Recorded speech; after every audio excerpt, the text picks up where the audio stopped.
Welcome, everyone, to the webinar of Breaking into Program Management. I am Becky Flint, founder and CEO of a Dragonboat and a Program Manager Group. Let's get started.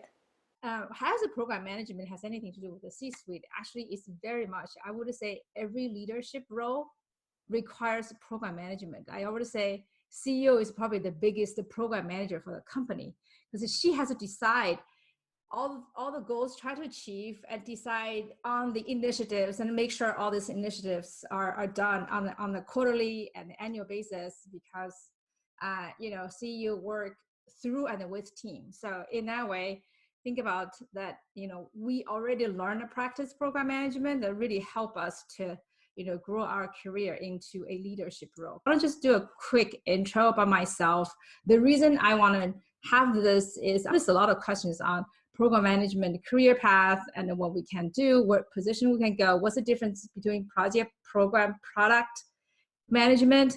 So I have gone through, lucky enough in my career, almost all these roles. So hopefully I can provide some of the perspective, and also hopefully can get a lot of you provide a perspective over there as well.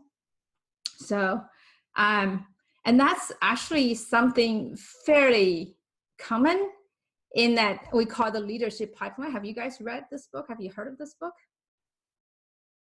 So leadership pipeline is, I would highly recommend it. It's a fantastic book if you want to grow and understand your career path. It really tells a little bit more about the differences of individual contributor to managers, senior manager, directors, and above, and what different focuses are, and what do you do in different area. And then there's a sister book in my mind. It's called What Get You Here Won't Get You There.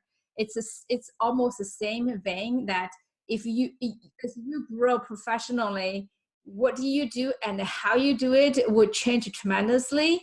And then the leadership pipeline, as well as the how the scope of work and how you do that really matters a lot. So I want to just have a quick. So one of the things I want to flip around, instead talking about how project Scrum Masters in one area mostly focus on the sprints, and the program manager more focused on product areas and the roadmaps areas. And then, obviously when you go higher level, you would look at the portfolios. One of the key things, not very well known, is when we talk about portfolio, people tend to think about portfolio of products and say, if I have 5 different products, like for example, Amazon obviously is the example of a company has multiple portfolios. If I work in a small company, does the portfolio management matter to me at all? And the answer is yes, because the traditional portfolio management really think about the product line. But in today's portfolio management, which is a big part of program management, is actually around the portfolio goals. And they are competing for the same resources and mind share. So I'm going to switch around to the next slide, which talk a little bit about portfolio, program, and projects. So don't have to go dive too deep on, obviously portfolio has a group of programs, etc., and it has a group of projects within the program. And what matters is what you focus and what kind of time horizon we're looking at, and the key activities and the units. So in today's world, mostly when we look about the portfolio, we think about the directors and the VP level of roles. They look at the time horizon of sort of the annual, semi-annual, and that will be quarterly check-in or maybe monthly check-in. And then the main activities in that area is around set and align strategies. And this is, I'm calling out for program management. I didn't call out is the peers of this role also will be product management, engineering, marketing, all the other functional leaders as well. And the units, which is the cost or the consideration of a decision, is how many months of how many teams. Now in here, the programs is really mostly around the program managers or senior program managers, and their peers will be product manager, directors of product. And the time horizon here depends on the company size and the speed. Anywhere, it commonly will be quarterly, but it could be slightly bigger, maybe like a 6 month, a bigger, slower company. And then smaller will be, 2 months or even month for smaller, faster. And this is really the sweet spots for a lot of the program managers that we have today. And the focus is actually roadmap execution. And the terms they're focusing on is weeks and teams. Now, so it's actually not very intuitive to a lot of people think about it. A lot of people really think about technical program managers, think about, working with the Scrum teams, looking at the backlogs and looking at, the points and the days. And that is actually only a recent thing. The reason I'm saying that is because with the popularity of Agile, the project manager, the professional dedicated project manager is slightly going away. You have fewer and fewer of these people. And the project manager mostly are commonly seen in the professional service or client engagement part of things. So program manager today, technical program manager today, very often have to also play a project manager role in terms of working with the Scrum and teams. And this is important because if the project and the Scrum doesn't go well, obviously the program would fail. But what it also caused another side of things, which is that the role itself is broader, but if we go down too much into the deeper side and not automate and make the team does a lot of work themselves, then the program manager's value started to become very vague in terms of what they contribute to the company. So go back to the earlier, we talked about the leadership pipeline a little bit. It's quite often as the people move on to the next level of the leadership, they very comfortably do what they used to do. So this part, I think it does cause sometimes even confusions in hiring or external people's view on what program manager does. So now really, like, what does the program managers do? What do we deliver? What's the value prop? Why we even exist? So every job has a reason why they exist. And the reason we exist, in my mind, and also, obviously, I would love to hear what your thoughts are. Visibility, visibility, alignment, outcome. And we'll just very quickly talk about what's the visibility. Obviously, visibility, a big part of it is to let, program manager manage in the X shape. So we work lots of teams just in the product engineering side. We also work with the cross-functional teams and marketing, sales, and all that stuff, and customers as well, right? So there's a lot of information floating around. How would anyone know what's going on? We're kind of like the hub, right? So we would have to make sure people knows what the progress of the works are. So, right, so that's the bottoms up.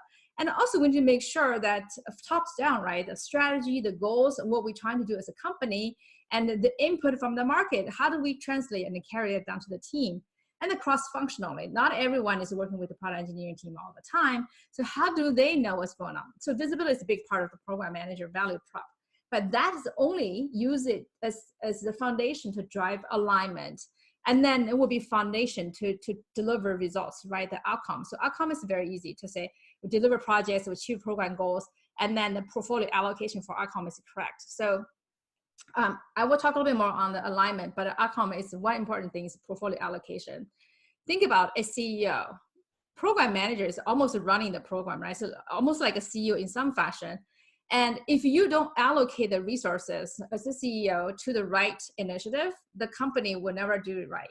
So program managers also help in the big part to help your program to allocate time, resource, project towards the goal, which will drive outcome. And that's why alignment becomes a very, very big part of program management job, which is how do we align product features to the most important goals, or allocate the things so that the most important gets, and then some of the lesser important things don't get fall through. How do we align people and the teams? How do we align cross-functional activities? So that's a lot of activities that happen by program manager, which will drive value. We also will have to force us to be the hub and provide visibility across the board. Cool. Now, what do some others think program managers do?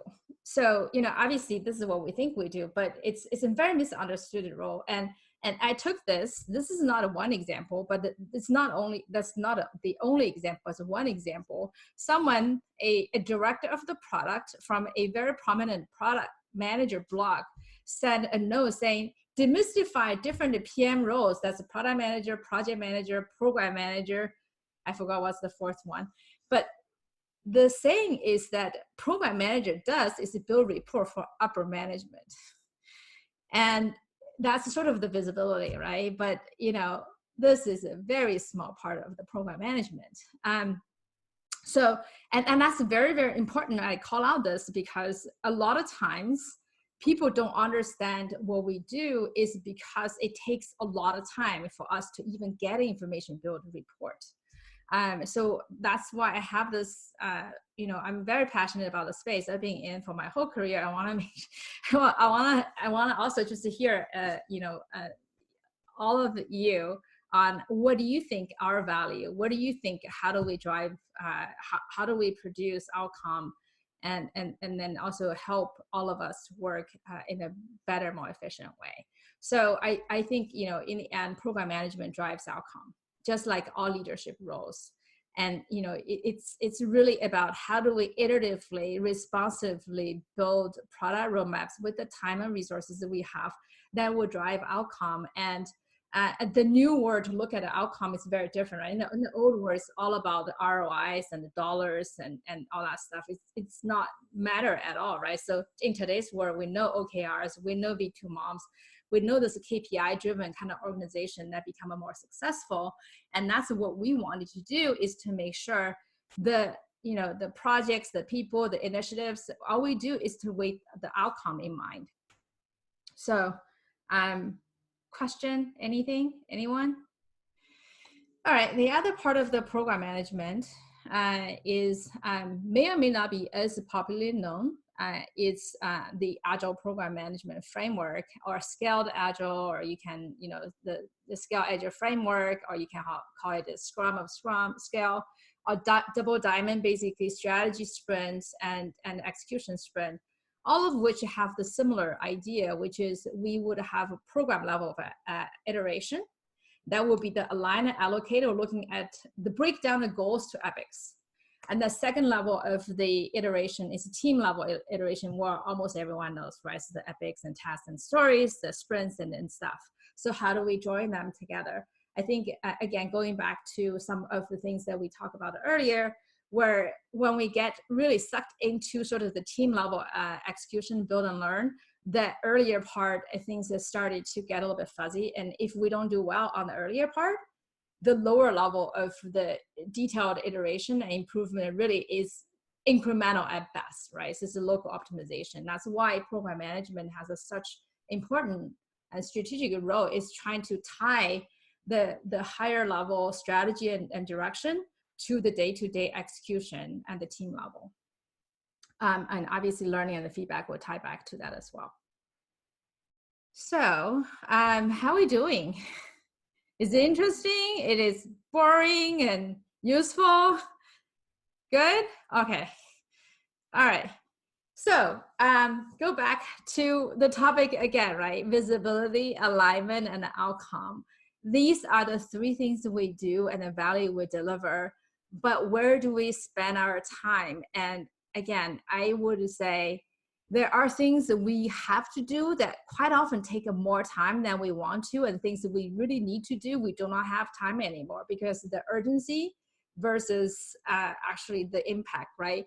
A lot of times getting visibility takes so much time, and people don't really have time or bandwidth to really think about how do we solve problem, how do we do allocation, how do we tie strategy and the higher level of things. And outcome, almost maybe 1 or 2% of our time was spent to look at a portfolio outcome. We look at the, maybe sprint burn downs and sprint retros, but how often we really have time to say, hey, this program has these initiatives. How do they move the metrics? Do they even move the metrics? And these are the things that we're not able to do because we run out of time. But the goal is, let's find out how do we can do this and build time into our schedule and our team schedule, so then we can really and focus on the outcome. Cool? Makes sense? Okay. So I'm gonna go dive a little deeper into some of the questions. One is one of the questions coming from actually more than just program managers. It can also come from product managers. Well, I think everyone struggle with this on how do we handle competing demands from other teams. Do you guys have that problem? Yeah. So the one of the challenge that we working with on an everyday basis is that we have this vertical teams, right? You have product teams typically by vertical. Then we also have functional teams that also have vertical, and every sort of the vertical cylinders, they have their own goals and focuses and needs. But then as a company, we have to work together. So different product teams will be dependent on each other, and you also depend on other functional teams. The marketing depends on product, and sales and customer success and go to market and all that good stuff. So that's really something program managers like shine, right? Because we're the X-shaped function. We're not a T-shaped. T-shaped was like a functional. If you're a product manager, you're functional. You work with your product team, and then you work with the cross-functional team, right? And program manager is the only function in the company that's X-shaped. So program manager working with so many different groups on the product side, engineering side, and also work with so many groups on cross-functional side. So we can build a prioritization framework that's actually with the company and business in mind, right? Because we're not really tied to one of the areas, mostly tied to, but in general, we have to work across the board. We have to be fair. So we, one of the key things is to create an intake process, how things coming through. It's not gonna just go right into the team, right? So we'll have to have an intake process. Where do we put this information? How often it's gonna be reviewed? Who's gonna review it? How the decision will be made? And create that explicitly so that everyone knows, because not that you don't have one, the chances are you already have one. It just may or may not be communicated out so that people may or may not know. And ideally, program manager from different functions should work together so we create something that's across the board. The second part is prioritization, is using the right measure. It's very, very hard to say, I would say, it's in program management, it's almost like, should I pay rent? Should I pay for my food? So they both are important, right? So how do we debate on that kind of stuff? So there are two things in here. One is to say prioritization is not linear, it's about allocation. So at the company level and the product level, we need to say how much we're willing to allocate to each of the different goals. I have worked with a team. I talked to a couple companies recently. They said, oh yeah, we just give, say, okay, support gets like 2 sprints and 2 engineers. That they just like hard-coded everyone has how much allocation, which works, but it's actually better than not, but it doesn't give sort of the flexibility. And for us, we can create that kind of flexibility, say, hey, for the next whatever quarter or 2 months, next 6 months, depending on your planning cycle, we should look at all the things that we're coming in, look at the goals we're trying to prioritize first. So we want to prioritize a higher level things. So we'll prioritize the bigger frame, we'll prioritize teams, we'll prioritize the goals, and we'll say as a group, we want to allocate 30%, 10%, 15%, whatever, high level, right? How much to each one of them. And then we prioritize individual requests or projects within those frames so that we don't dive too deep without having some level of structure. Are you with me?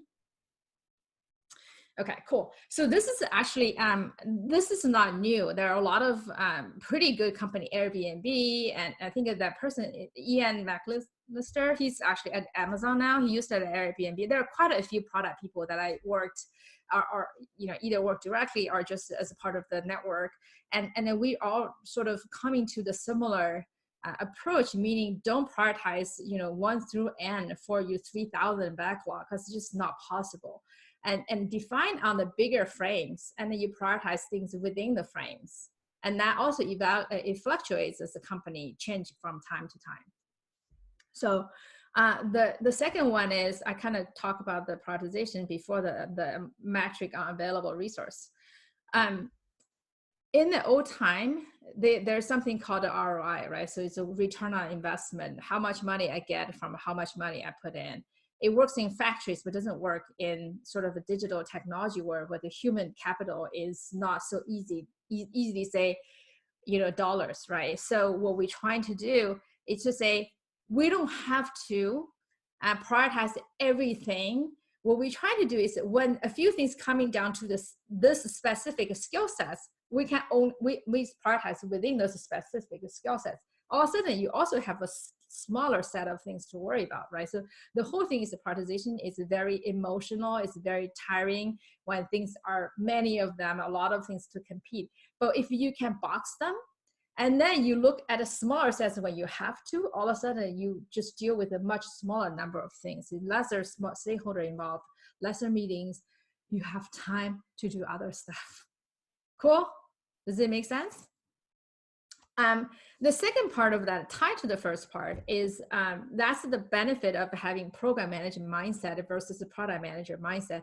Product managers are focused on impact for the most part. Maybe they focus a little bit on efforts, almost like ROI, but doesn't really think about all the other elements need to be done because that's not, the execution part really is on the program management. So we're going to talk a bit more later. But the resources, dependencies, deadlines, and timing market, these are all the things involved in prioritization or sequencing as well, right? So if there are dependencies, obviously earlier things need to be done sooner. If there's deadlines, so a lot of product features, something like it could be higher priority, but can wait. There are things that lesser priority, but if you missed it, you missed it. So then it could make sense to say this things has to go before Christmas. Otherwise, it doesn't matter anymore. But this thing can wait until spring, and 3 months delay does not impact the business value as much if you miss the first one at all, right? So that's sort of how portfolio all of a sudden become something important. And that kind of stuff, a program manager can add a tremendous value to planning out your program roadmap. Timing market, the other example. I did the V1, I'm gonna do V2. Wait, pause. You did the V1, wait, get the product on the market for a while, get some feedback before we do V2, because otherwise there's not enough time to bake. Your V2 may not make sense at all, right? Put it in the market. So that's the thing. Again, take the execution elements into building a roadmap so that it will actually helps a lot to, again, help with some sort of emotional and the draining in terms of prioritization. It's something we have to do, but it's really hard. Okay, remember question number 2. I kind of tied to that a little bit earlier, but I want to talk about it here. Again, there are so many school of thoughts out there, and I'm not saying this is the best way or the only way. The way, I think even the job title could mean a lot of things. But when we look at the people's roles and responsibility, the best thing to do is to go to really big companies, right? 10,000 and more, because that time, everyone is aware of their own sort of functional head for the most part. When you go to smaller companies, these roles are bunched together because you wear many, many hats. So in general, product management, program management goes really hand to hand. I didn't put engineering management here. There's the other side. I was almost like the 3 legs of a stool. But product management, program management work very, very closely together a lot. So product management, we kind of tend to know there, you probably heard of this, right? So CEO of the product, they decide the vision, they decide the strategy, they work with the external a lot, and they're focusing on the market, the customer, and what impact they can create from the product side to the customer, to the market, to the business. Program management is, I would say, it's the CEO of the business. I didn't say it's the CEO of the product. Why? Because program management works with so many different areas, right? Not just for that product. Program management to make sure that as the whole actually create the most value. It's internal focused. Again, it's sort of like a divide and conquer between product manager and the program manager. So more focus on execution, but not just execution blindly, right? Execution is a strategic execution, tie the strategy to the day-to-day. And the focus will be what initiative will we do, who will be working on it, what kind of process we should follow so that we be aligned, we will have visibility, we will be efficient. So these 2 pair goes really well hand in hand. Now, in a lot of smaller companies, it could be one person play both roles, but but if you can think about the function, these are sort of the high level function. Now, the job title can be confusing. I know at Microsoft, I know at Amazon, quite often program managers are actually product managers, and then they don't quite have a program management function. So program manager kind of play both roles, but they're more like the product manager. So when you look for roles, and if you would ever interesting to look for new opportunities, more looking at the description than the title, because the title is very confusing. Cool.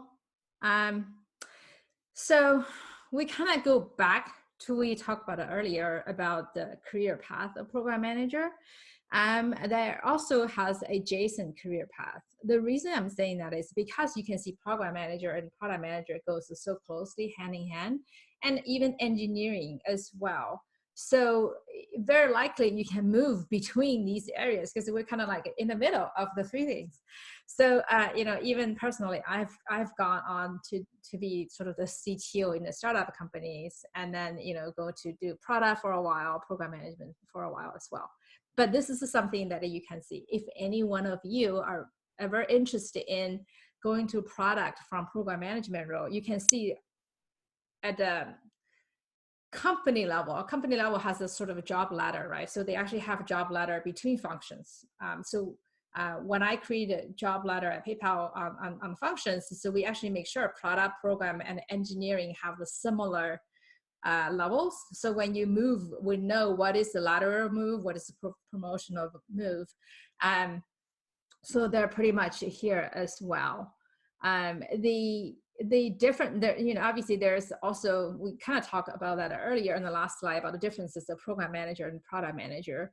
I think transition from one role to the other, if you are ever interested, is that program managers do tend to focus on execution more, and product managers are more focused on sort of the market and strategy. So when you change roles, do need to be aware how you change the mindset. It took me a while, some time, to get used to the new role, and I didn't have to worry about the execution. Really should say, what do we want, and then let someone else worry about the execution when I moved from program management, for example, to product management. Cool. All right, we just really flying through this, so we're doing good. Any other questions, comments? And I'll probably do some. There's a chat over here.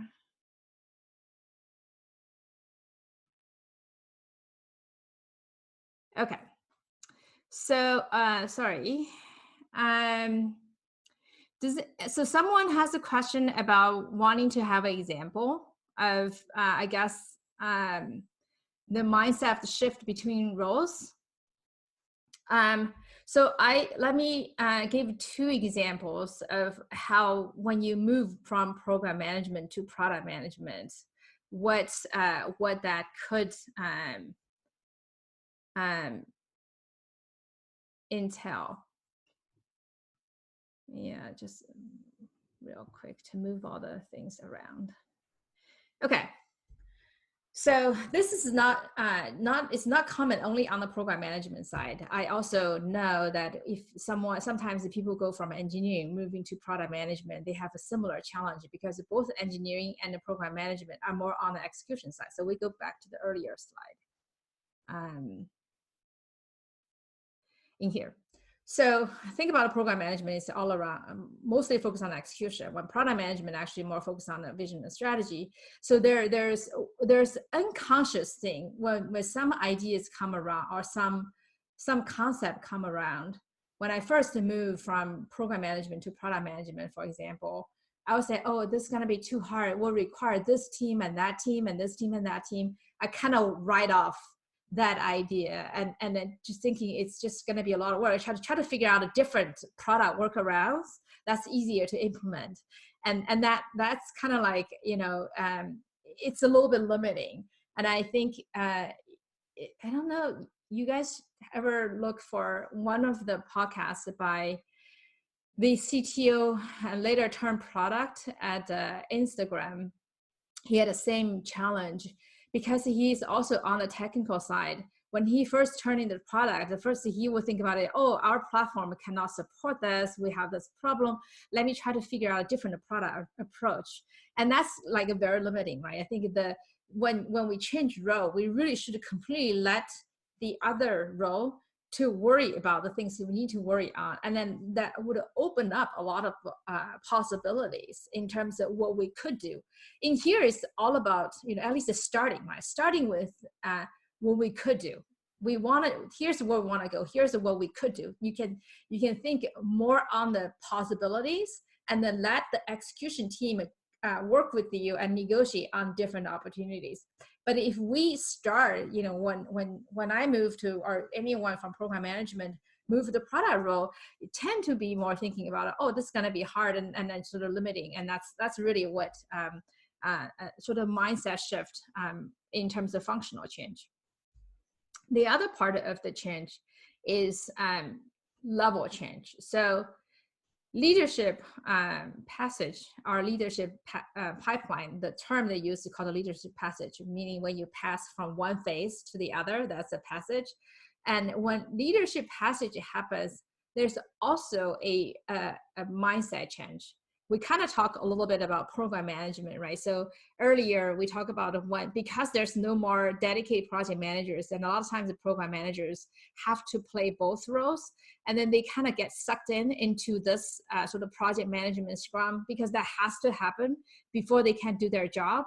And that's sort of like, how do we let go that part and then coach and then train the people at a different position to do their job well, so that we can do our job well. Same thing for PMO managers. When you go from an individual contributor to a manager, obviously you're still responsible for the delivery and the execution of the roadmap. But how do you bring up your team, have them to be the new you, so that you actually can solve the problems for a different level, a different perspective? It's also something like, it's very important for us to be aware and make that kind of focus change. So the book of What Get You Here Won't Get You There is a really good example to read it, especially regardless you want to go in terms of promotion from one level to another, looking at a bigger scope and a shallower depth, or you go from one area to the other area. I think that would give you really good sort of a more comprehensive detail on how do you let go the previous of you, and then really transform into a new you, that it would, facing a different challenges, and then let others to worry the problem you used to worry.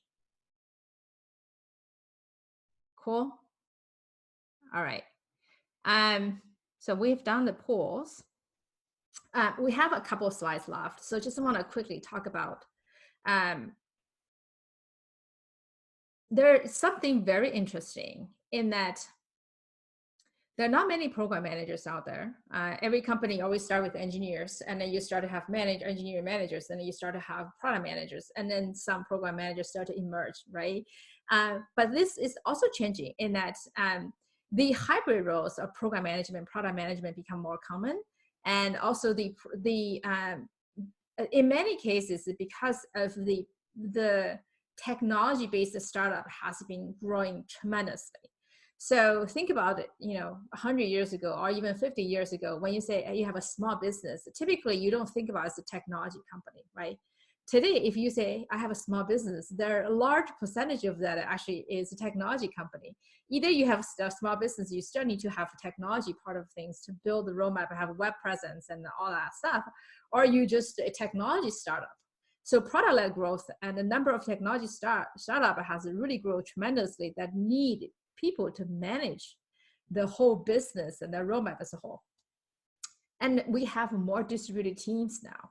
And we have more on-demand or temporary teams now. These all add a lot more complexity in terms of planning and delivering a roadmap that needs visibility, needs alignment, needs outcome. So that also is another set of the factor driving to it. And then the third one is that when I say confuse the Agile and the silos, is because the whole Agile transformation in the last 15 years really set everyone very well, understanding the scrums, the sprints, the points and all that stuff. But it also created a big problem in terms of silos. that different Scrum teams kind of work in their individual world that's not interact with each other. So that causes a lot of communication breakdowns and product problems. And when you look at a product in some companies, you can see org structure written all over it because they're just completely not cohesive, right? That's one. And then when I say confused Agile, is that Agile, it's being used so much so that it became the mini waterfall. The mini waterfall, if you add something to your sprint, for example, it will say, your sprint scope is going to be affected. That looks very waterfall to me, like a scope management. Anyway, it's not the most important things around that, but the silos and the teams need someone to bond them together because they cannot really deliver a holistic value.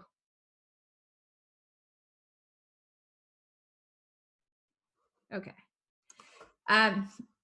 So I have another question about operations manager. I'm going to go back to that real quick after this.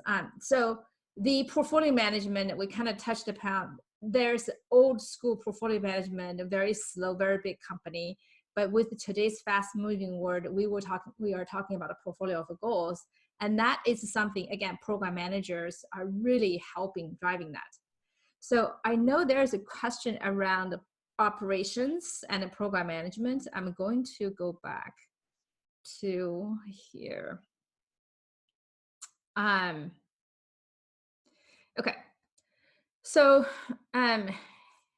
very interestingly, the job title itself versus the the content of the work do not always match very well.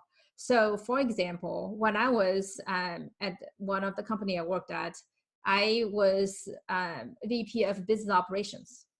I also was running technical PMO.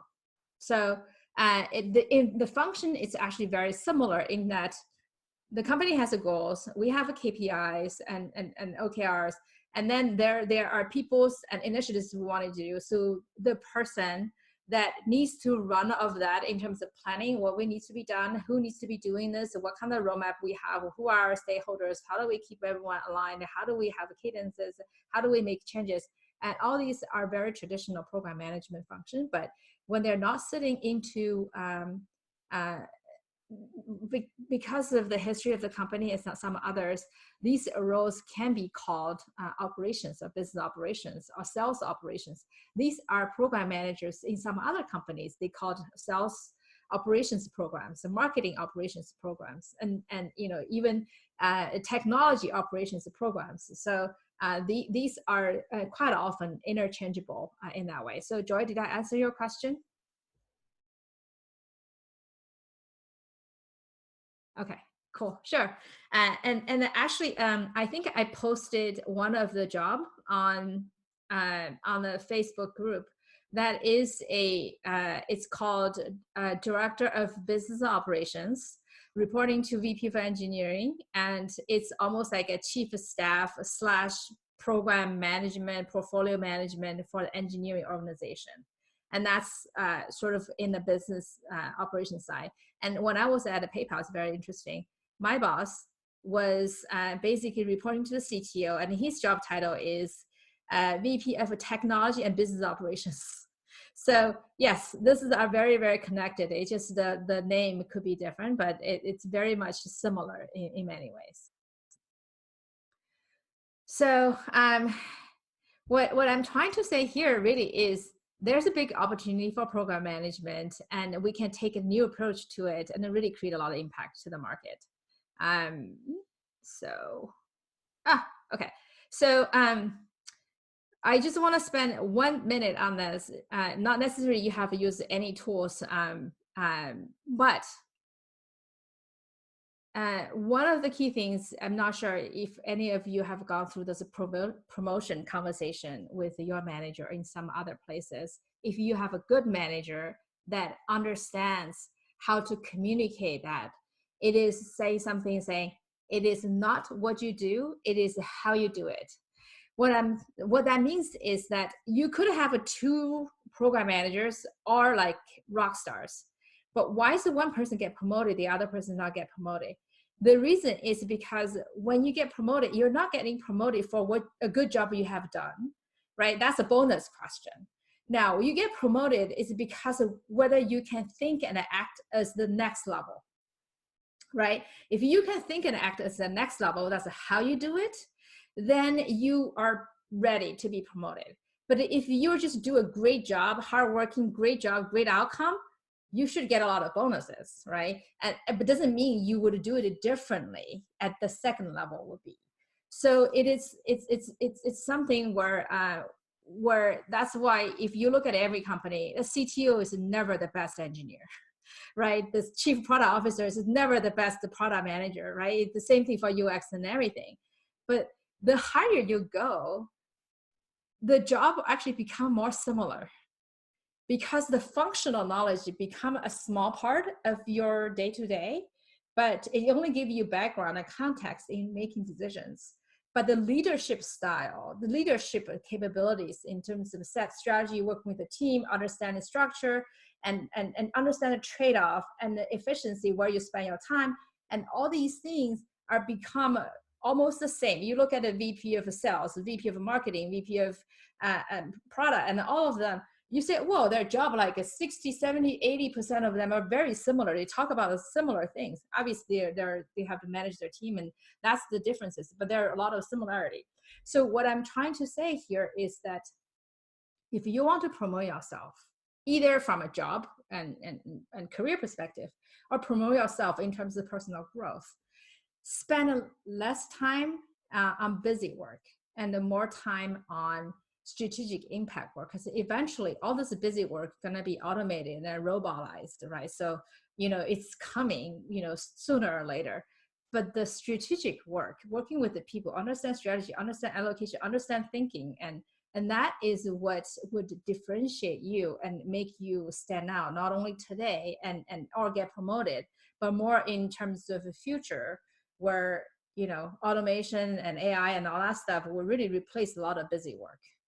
So that's why using a good tool, there's no tool, for example, for program manager. That's why I started Dragonbook, because I realized I got paid certain amount of money, but what I do, a lot of part of work, I think that shouldn't worth that much money, but I have to do it because it's busy work, but it's required. If I can automate that spreadsheet work, if I can automate that reports, it can automate all that stuff, I can spend more time to think about the strategy, think about the allocation, think about how we solve problem, how do we work as a team better, right? So these other things are the real value I provide, the amount of time I put in. But an hour is an hour. I spend 4 hours to do reports. That's not the best, right? That's how others see program management is, So I think that we're, if anything, we're coming towards the end, but if anything, I want to just highlight a couple of takeaways, and I would love, please do not be on mute, and I would love to hear from you guys as well. I think in the end, the key takeaway I would say is the art of the program management is to achieve and optimize outcomes through and with team, because we don't code, we don't write requirements, we don't do any of these. So what we do is we make the team achieve the most and move, everyone sort of like a row in the same direction, right? Not all over the place. And every leadership role needs program management skills. So you already have one leg up against a lot of other people, because we already think holistically, work with the people. It is the leadership role. And then, visibility plus alignment equals to outcome. But, how do you do it? It really matters. And you're in demand, so take advantage of it. That's it. Anything? Happy Friday. What you guys gonna do on the weekends? All right. So what I would do is, if anyone has a question, please do either ping me or email me. I will send the link to the deck and also the recording to our Facebook group. I'm not sure everyone is on the Facebook group. If not, just email me. I'll send it to you as well. I would love to hear your feedback on if this is helpful or you need anything. Who wants to be like jointly hosted next time? We can do that as well. We can do Q&A stations. Ping me, don't be shy. I have a question. Well, I mean, this is super helpful for me since I'm sort of just starting out as in program management. So it's really nice to have some more language, very useful. It would be cool. I mean, I like this as a broad, overview and whatnot. It'd be super cool to go into like some of the deep dive into some of the other aspects of it, like the road mapping, like you were talking about, and that sort of thing would be super helpful for me. Yeah, cool. Definitely. I give me, case studies and stuff. So. Would that be helpful? Like if some of us could provide like some framework questions, and then we could kind of build stuff out. How often you do the roadmap today? Sorry? How often do you do your roadmap today? Well, in my last position, we were doing road mapping. I mean, we did roadmap check-ins like every couple of weeks, but quarterly we would do the road mapping. Maybe we can like ask people to submit, like you said, case studies or situations or whatever, and then we could like work through it together or something. I always kind of find that I learn better that way. Like, yeah. Exactly. I totally agree with you. Having a real world challenges is much easier than more abstract. Yeah. Sure. Cool. This was really awesome for me. Thank you. For everybody. Hi, Sloan again. I have a question about how do you find the best tool for a specific program that you're working on? I know that there's just a lot of theories as to what is the perfect program and how those should be managed, but program, project to project, how do you know which one's the best one for the one that you're working on? You mean the tool? I mean, you mean the evaluate the project? Yeah, like any of the tools that you're using. So in some cases, like a formal, in-depth roadmap makes sense versus having a more abridged version, or having resource tooling, any sort of spreadsheets. How do you know which one's the best one for your project? Yeah, I see what you mean. So on the market, to be honest, there's none, because I looked for my whole career doing this. That's why I started Dragon Boat, right? And the reason is because most people think about stuff. So if you look at something like a Jira, Asana, they're really good for the team, the Scrum, especially Jira, so everyone knows. So, but they kind of really fall short in terms of when you start to do higher level stuff. The Jira, trying to do portfolio for Jira, but it's a disaster because they don't understand how to do portfolio. It's like a reporting at best, right? So then you have these PM tools like AHAs, and they're okay to do product management stuff, but they're not really tied to road mapping, and then they're very structured, like the only one way to look at it and things like that. So, and then also resourcing, none of them think about resourcing, because the PMs don't need to think about resourcing, right? They only need to think about, what they wanted to do. So then it's going to be lots of spreadsheet, right? So everywhere I go will be like a 4 or 5 spreadsheets. It will be like a PM spreadsheet, and then a joint spreadsheet, and then a resourcing spreadsheet, and that. So, and then, obviously sometimes people also put a smart sheet on top, or some Gantt tools on top, because they need to do Gantt charts. And that there's just no single tool or like 1 or 2 tools to do all that stuff. Right. And that's one of the reasons that I really started Dragon Boat, to say, hey, we actually can manage goals and manage roadmaps and manage trade-offs, manage 2 levels of resourcing, because resourcing is really iterative, right? Because we talk about the portfolio level, you have different units and team. And as you go down that level of precision, as go from portfolio program to projects or scrums, they actually have a different level of resourcing. How do you manage that kind of stuff? Because there's nothing, there are so few program managers. So obviously people don't think about tools for program managers. And therefore there's really no tool for program manager that works well. There's traditional tools that are very hard to use and very expensive. In my earlier careers, I would never go to use this. They're terrible. Newer tools are, seriously, I haven't seen any. That's why I would shamelessly promote my tool, because, I think otherwise you have to stitch together basically spreadsheets, a couple spreadsheets, and then, maybe a couple Gantt tools, 1 Gantt tools, 1 spreadsheet, and then plus Jira, plus PowerPoint. That's probably your tool set. Yeah. Otherwise, yeah. That was mine. Yeah. That's helpful. Thank you. Yeah. Sorry. I would have more than happy to send you guys a link to take a look at a Dragon Boat if you're interested. Yeah, absolutely. After this session, is there anything that's missing we should add on to it? and then any guest speakers and others who you like to joining and you would like to recommend, or you host this, all of those, just make it more interactive. And then finally, we can look at other options with the broader organization, just to elevate the view of program management in general, because a lot of companies actually don't understand that. Have a great Friday and a happy weekend.